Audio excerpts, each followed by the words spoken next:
Sino ba namang mag-aakala na magsisimula ang lahat sa isang tasa ng kape? Nasa isang coffee shop tayo sa Marikina. Rush hour, masikip, magkatabi, ngunit magkalayo.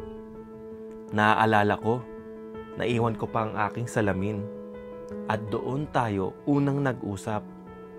At nasundan pa ito ng first date, first holding hands, first dance, hanggang sa nauwi sa first, second, at third proposal.